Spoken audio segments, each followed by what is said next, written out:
First one is to thank the people of Nakuru for a very peaceful election and also turning up on 9th to exercise their voting rights.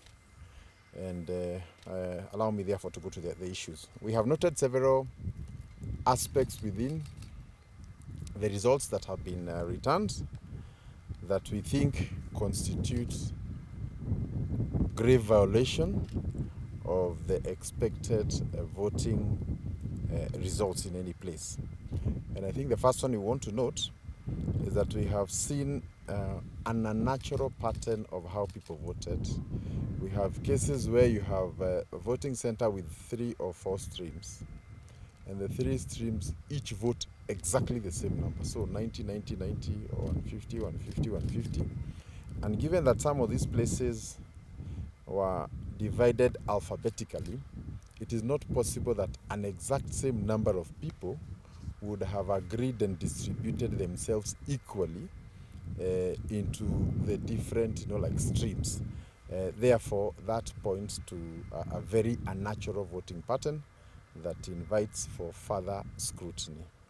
Secondly, we have also noted inconsistencies in the different county seats between women rep, governor, senator, and also the president, which simply means that there are people, mathematically speaking, who voted for the president but never voted for anyone else. Others voted for president and governor and voted not for the others. And I think the worst affected is the women rep.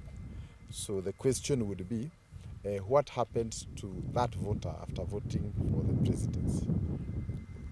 How do they disappear in the queue before they vote for the other 2 or 3?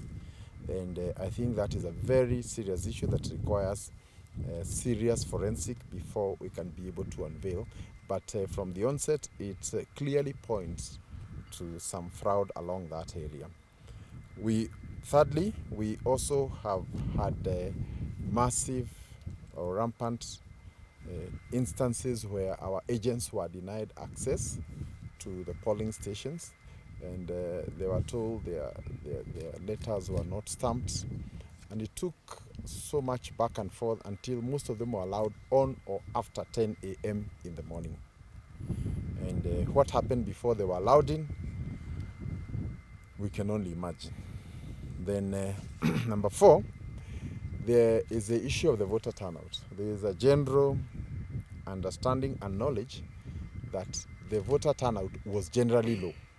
In fact, in many places, there was hardly any queue. And by the close of the day, we were around 50, 55 on voter turnout. But as it were, finally, when the results are tallied, it is coming to 68. So where did the other people come? Where did they come from, given that the general understanding across all our polling stations that there was very low voter turnout? So where does 68, 70% come from when there was hardly any queue? And for those who are here in 2017 compared to now, when we were doing about 80, queues were as long as maybe 100, 200 meters in some centers. But in the just concluded 9th August, there was simply no queues. But the voter turnout in the same places, we are now being told, is to the tune of 70, 68%. Again, very suspicious. Then we have instances of voter bribery and widespread violence, especially in Nakuru East, among others.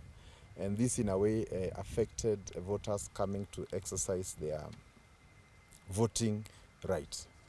In conclusion, we see Nakuru as one of those areas that were targeted by a very deliberate and well-orchestrated international electoral fraud that did not just start at the voting. It was something that was well thought. There were young people here who came a long time way before the election with laptops and all the other gadgets and had access to the system. And the question is, how can the IEBC, charged with the responsibility of ensuring the integrity of an election, allow all this to happen? And therefore, as a team, we are currently speaking with our legal and other technical teams, including ICT, with a view to taking the necessary actions. As it were, Wanjiku votes, and our responsibility is only to count what she has voted. We have no business manipulating what she has voted.